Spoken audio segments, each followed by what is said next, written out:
Bien, dans cet exemple, ce que l'on souhaiterait, c'est à partir d'un menu déroulant, ici de fournisseur, on l'a créé, on l'a construit, on voit par les vidéos des menus déroulants. Ce qu'on aimerait, c'est, dès lors qu'on a choisi le nom du fournisseur par rapport à ce qui est au-dessus ici, qu'on ait l'adresse qui est basée sur cette colonne, le code postal qui est basé sur cette colonne, et la ville qui est basée sur cette colonne, qui s'affiche automatiquement. Donc là, ils vont s'afficher automatiquement.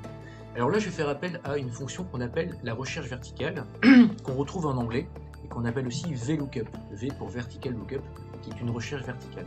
Alors, je vais vous montrer par la formule comment on l'a construit, et je vais vous l'expliquer. Alors d'abord, on marque égal, et on va marquer on cherche verticalement de l'information. On va dire qu'est-ce que je cherche. Dans cet exemple, ce que je cherche, c'est cette cellule qui contient un menu déroulant, c'est-à-dire qui est marqué Thales, Carus, SOS Oxygène, ou qui est marqué NBDA. Il va chercher ça dans un tableau.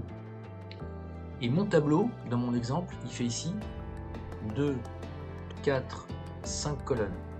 Alors dans un premier temps, point virgule, Excel me dit table matrice. Donc la table matrice, c'est la plage donc en fait, qui d'une cellule à une cellule, qui contient toute mon information. Donc je choisis tout ce tableau-là. C'est dans toute cette plage.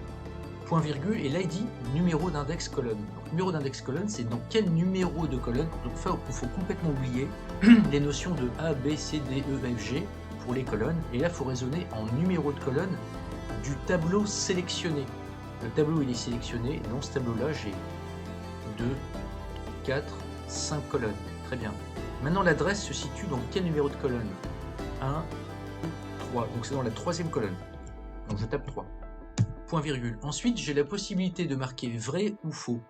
Faux pour Excel correspond à une valeur exacte. C'est-à-dire en fait que ce que je veux, c'est que ici j'ai un seul Carus, un seul SOS Oxygène, un seul Thales, un seul MBDA. Et donc ce que je veux, c'est une correspondance exacte. Je veux absolument ça. Donc je vais marquer faux. Et je ferme la parenthèse. Automatiquement, j'ai ici mon adresse qui apparaît. Je vais vérifier avec MBDA immédiatement. Et boum, MBDA ça marche.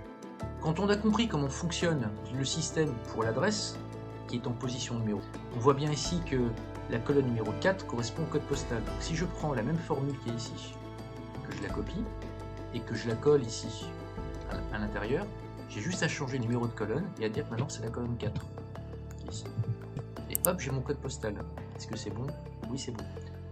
Même opération ici pour la ville, qui elle par contre est en colonne numéro 5. Et voilà.